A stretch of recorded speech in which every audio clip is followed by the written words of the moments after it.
Hello বন্ধুরা, তোমাদের সকলকে স্বাগত জানাই আমাদের পাতালঘর স্টুডিওতে। ভূত প্রেত আমাদের বাংলার লোককাহিনী এবং সংস্কৃতির একটি গুরুত্বপূর্ণ অংশ। বাংলার প্রত্যন্ত গ্রাম অঞ্চল থেকে শুরু করে শহরের আনাচে কানাচে সর্বত্রই ভূত প্রেতের গল্প শোনা যায়।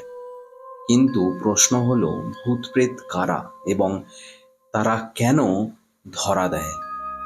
ভূত বলতে সাধারণত সেই সব আত্মাকে বোঝায় যারা মৃত্যুর পরও মাটির পৃথিবীতে আটকে থাকে।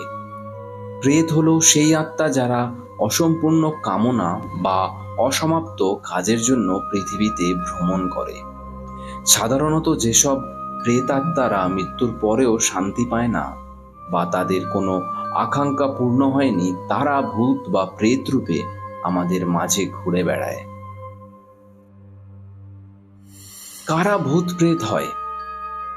যে সমস্ত মানুষ অকাল মৃত্যু বরণ করেছে, যেমন দুর্ঘটনায় মারা যাওয়া, আত্মহত্যা করা বা হত্যার শিকার হওয়া, তাদের আত্মাই প্রায় ভূত বা প্রেত হয়ে ওঠে।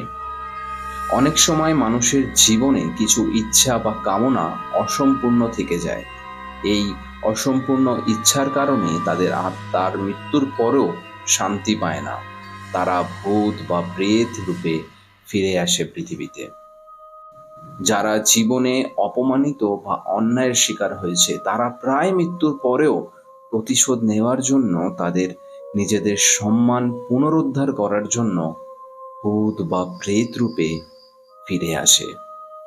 এবার প্রশ্ন হলো, ভূত প্রেত কেন ধরা দেয়? যে সমস্ত আত্মারা জীবিত অবস্থায় অন্যায়ের শিকার হয়েছে বা হত্যার শিকার হয়েছে, তারা প্রতিশোধ নেওয়ার জন্য ভূত প্রেত রূপে ফিরে আসে। কিছু আত্মা তাদের অসমাপ্ত কাজ সম্পূর্ণ করার জন্য পৃথিবীতে আসে। যেমন কেউ যদি কোনো কাজ অসমাপ্ত রেখে মারা যায়, তার আত্মা সেই কাজ সম্পূর্ণ করার চেষ্টা করে। অনেক সময় ভূত প্রেত মানুষের মনে ভয়ের সৃষ্টি করার জন্য ধরা দেয়। তারা নিজেদের উপস্থিতি জানান দেয়, মানুষকে আতঙ্কিত করে।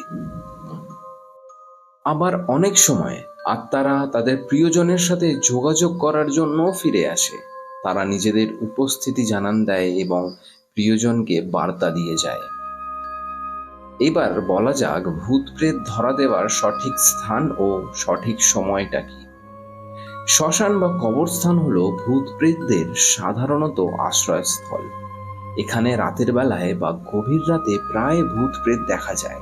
এরকম অনেক মানুষজনই ভূত প্রেত দেখেছেন। আবার পুরনো এবং নির্জন বাড়িতে ভূত প্রেতের উপস্থিতি বেশি থাকে। এই স্থানে তাদের দেখা যায় এবং নানান অদ্ভুত প্যারানর্মাল ঘটনাও ঘটে। রাতের বেলায়, বিশেষ করে মধ্যরাতের পর, ভূত প্রেতের উপস্থিতি সবচেয়ে বেশি দেখা যায়। এই সময় তারা প্রায় মানুষের সাথে যোগাযোগ করার চেষ্টা করে। তবে বলা যেতেই পারে, ভূত প্রেত তিন রকমের হয়। কিরকম? একরকম হয় শান্ত ভূত। এ ধরনের ভূত সাধারণত কোনো ক্ষতি করে না, তারা নির্দোষ এবং নিজেদের মতোই থাকে। এক রকমের ভূত হয় আক্রমণাত্মক ভূত। এই ধরনের ভূত আক্রমণ করে এবং মানুষের ক্ষতি করতে চায়। তারা নিজেদের উপস্থিতি জানান দিয়ে ভয়ের সৃষ্টি করে। আর এক হলো প্রেত। প্রেত সাধারণত ক্ষুধার্ত আত্মা হিসেবে পরিচিত। তারা কিছু অসম্পূর্ণ ইচ্ছা বা কামনা পূরণের জন্য ফিরে আসে পৃথিবীতে। ভূত থেকে বেঁচে থাকতে গেলে এইসব কারণ তো রয়েছে। এছাড়াও যদি ভূত থেকে বেঁচে থাকতে চান, তাহলে নিজের ওপর বিশ্বাস রাখা এবং ভয়কে জয় করার মানসিকতা খুবই গুরুত্বপূর্ণ। ভূত প্রেতকে ভয় না পেয়ে তাদের মোকাবিলা করতে হবে। অর্থাৎ কোনো জায়গায় যদি কেউ একা থাকে, তাহলে তার আত্মা যদি সেই ভূত প্রেতকে ভয় পায়, তাহলে সেই ভূত প্রেত মনে করবে যে এর ওপরে হাবি হওয়া যাবে। বিভিন্ন ধর্মীয় আচার অনুষ্ঠান ও মন্ত্র উচ্চারণের মাধ্যমে ভূত প্রেত থেকে রক্ষা পাওয়া যায়। আলো ভূত প্রেতকে দূরে রাখতে সাহায্য করে। অন্ধকারে থাকার বদলে আলোতে থাকা উচিত, কারণ আলোতে ভূত প্রেতের আনাগোনা অনেকটাই কম দেখা যায়। মনের শক্তি এবং সাহসী ভূত প্রেতকে রক্ষা করার মূল উপায় মনের জোরে তাদের মোকাবিলা করতে হবে। ভূত প্রেত আমাদের সংস্কৃতির একটি অবিচ্ছেদ অংশ।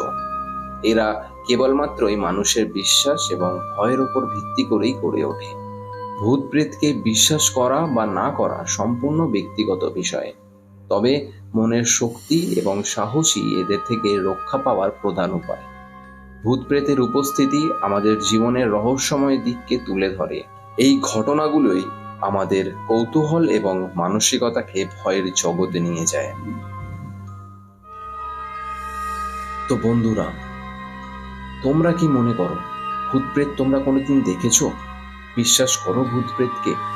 অবশ্যই কিন্তু জানিও আমাদের। ভিডিও ভালো লেগে থাকলে লাইক, শেয়ার এবং সাবস্ক্রাইব করতে কিন্তু ভুলো না।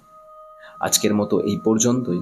দেখা হবে তোমাদের সাথে পরের আরও একটা কোনো রহস্যময় ভিডিওতে। ততক্ষণ ভালো থাকো, সুস্থ থাকো এবং আমাদের সঙ্গে থাকো। ধন্যবাদ।